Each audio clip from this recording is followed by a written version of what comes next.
Loneliness. Loneliness and isolation are hot commodities in this current digital age. The disconnection is fertile ground to mine profits off our despair. We have more entertainment options than ever before. We can instantly satiate any needs we have instantly with an app. Need to get somewhere and don't want to drive or bother with public transportation? Well, there's an app for that. Are you hungry and don't want to bother with late night drive-through? There's an app for that. Tired of that awkwardness when trying to talk to someone you'd like to ask out in real life? Saying the wrong thing can take you from shy and gawky to sex pest in 0 to 60.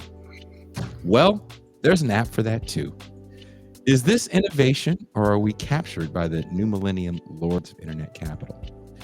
In her recent Substack column, Kathleen Liu writes, the fact of the matter, however, is that in interpersonal matters, we have been gradually de-skilled, deboned, and undone by an economic system that creates and then feeds on our isolation. Have we been socialized by social media interaction? As Catherine Liu puts it, social relations deteriorate because the demand for conformity, the impersonal like button, replaces actual dialogue. Low-key agreement is what is offered and expected. Are we living in the science fiction dystopia where social media capitalism is creating creatures that lust for human interaction, yet can't turn away from the screen? Panel, I ask you, what's going on? I'm sorry. Yeah. So we're going to be talking about loneliness today. That's right. The commodification of loneliness. It's funny because technology makes this so normalized that I don't even think people realize that there's a problem with it. It's normalized and easy. It's true because there's always an algorithm collecting data on these pieces of information. It's true.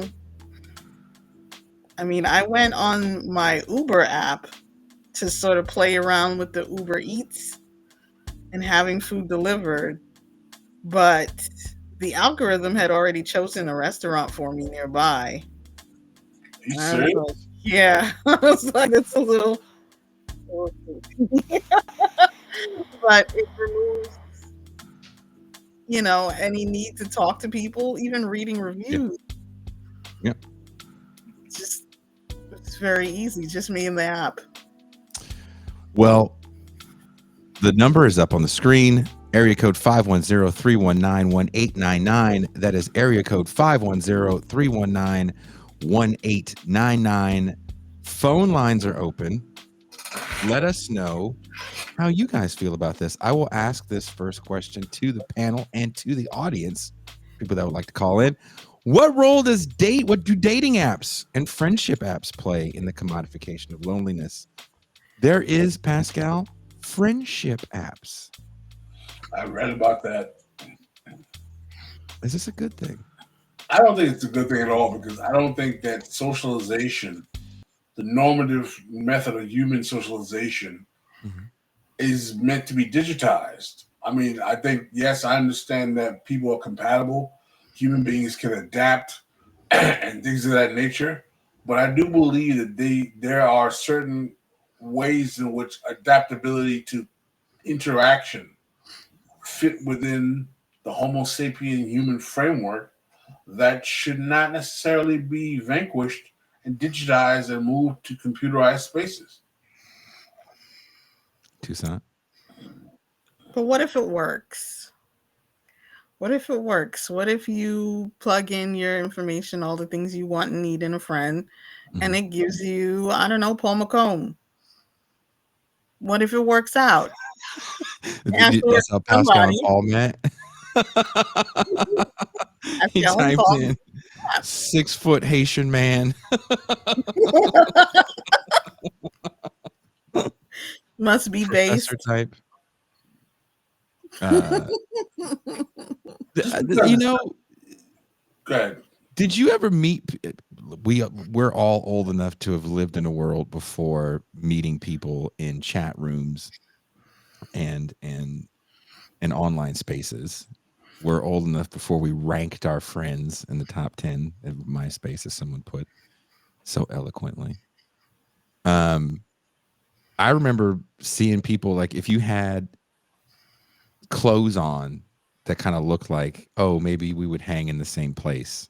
I remember people that happened to me. Someone was like, dude, I love your shirt. Where are you going? Oh, I'm going to Berkeley. Oh, dude, me too. And we just hang out and then we'd be friends. I don't know. Maybe the Bay Area is nicer than New York. I feel like you guys were always fighting each other, but Watch yourself, see, Mr. Myles. see, that's the New York, and that's the hey, I'm walking over here. Walking here. That was how I still meet people to this day. You know, so many people, like, you know, you have a band shirt on or something, like, oh, dude, you like those? Oh, I like those dudes too. Oh, where are you going? And you just fucking hang out. I told you that story about how I got stuck at that serial killer's house because someone was like, oh, dude, you have Vans on. Do you skateboard? I was like, no. We got into a conversation and we hung out. I mean, it was dangerous, but That is such a Jason story. that is. It is.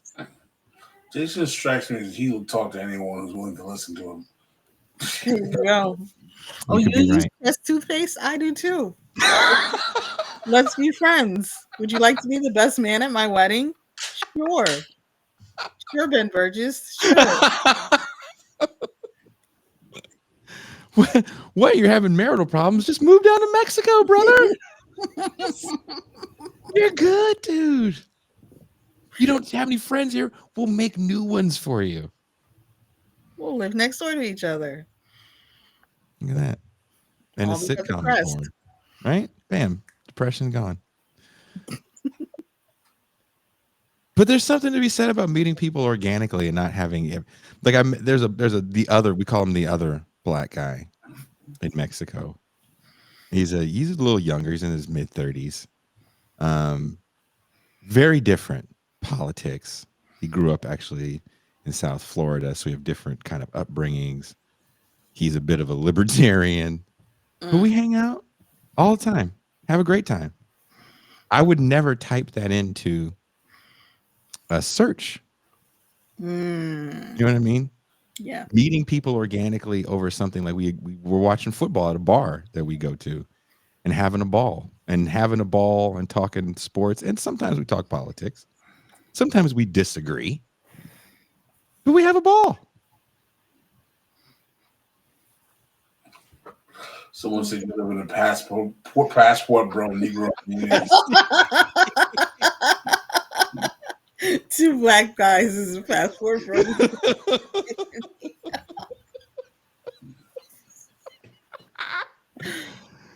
I'll say this though. For a lot of people, meeting people organically changes radically after they leave school. Yes. Yes. Yes. Very easy to make the friends. older you get, the more distant you become from your educational experiences, the harder it becomes to make those friends. That's right. Can I ask you guys on the screen a question? Mm-hmm. And Pascal didn't make it out to the Sublation party. Is it easier for you to meet people at, like, our events, Toussaint? Do you feel a little more comfortable? Well, I feel like at our events, you have two things going on. Mm-hmm. Like, you have people that you could probably talk about the same TV shows with, Mm-hmm. but also you have people that you would probably politically align with. Mm-hmm. So it's two things. And that makes it like shooting fish in a barrel. Very easy. So Very do you enjoy that? Yeah, it was very easy for me to talk to Strom. He's a character. Strom is a character. And shout out to Strom for the super chat. Pascal, do you see what Strom said about you? I saw That's not Strom in the house. He said, glad to see the scowl. Thank you very much, Strom McCallum. But, we did a show about dating apps about a couple months ago. Mhm. And this is very similar to that. There's something to be said about these apps and loneliness, right? The need to scroll, the fear of saying the wrong thing.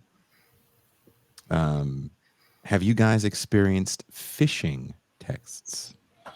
I got one recently. is that who called you the other night? Is that why you missed movie night? No, I've never responded to those things, but I've got. Sometimes I think it's a business, like some type of business thing or something like that. But out the blue, someone was like, "Hey, did you talk to Annie lately? Should you give her a call?" I'm like, "Who is this?" Mm-mm, mm-mm, mm-mm. Annie, are you okay? Are you okay, Annie?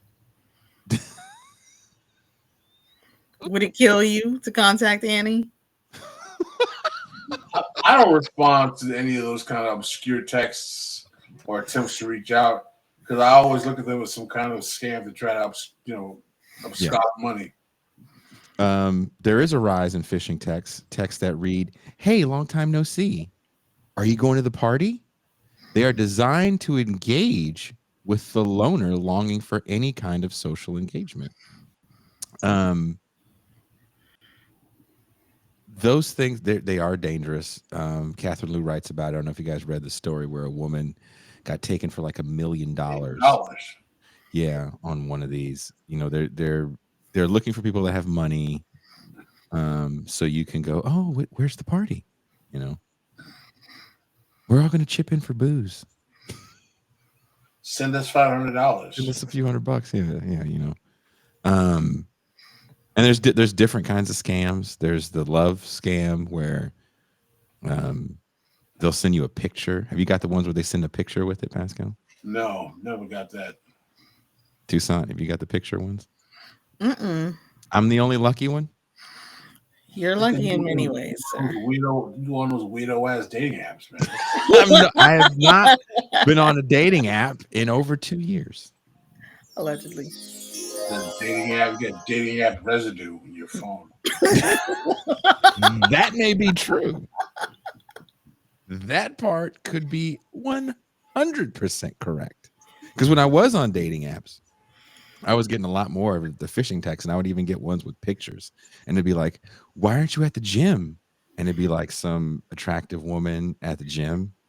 And I was like, "There's no way in the world you're real." Because at first I would fall for them. I'd be like, "Wait a minute, who is this?"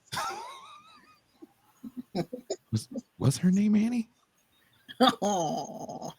Yeah, Strom says the scammer always pretends to be a young East Asian woman with a lot of plastic surgery work, and they always address you by a woman's name. I don't know why that is, but it's also scary because, as someone's saying there, Lola Fortune says her dad got caught in one of these scams. If you're an older person, like my own father, that's kind of longing for connection, and you get these text messages and you're not really hip to the fact that this could be a scam, because it doesn't feel like a scam, right? You're used to maybe someone's going to telemarket, or maybe you're going to get some email. Maybe you know about that, but the text message feels a little more personal for a lot of people. Because I think Jason's beta testing this. Not. That's Alfie. You got the wrong one. He wrote a whole book about it. So I fucked a robot the other day, and it was. You got to get some WD-40 in there. You scratch up the old crank. I hope Alfie doesn't watch this episode. He's gonna be like, first of all, I'm not Australian. He's gonna be like, first of all, I'm not Cockney, goddamn. First of all, I'm not Dick Van Dyke. Alfie's just a dirty ass chimney sweep. Chimney Sweep Alfie. New character just dropped. Gene can do Rhodesian Alfie.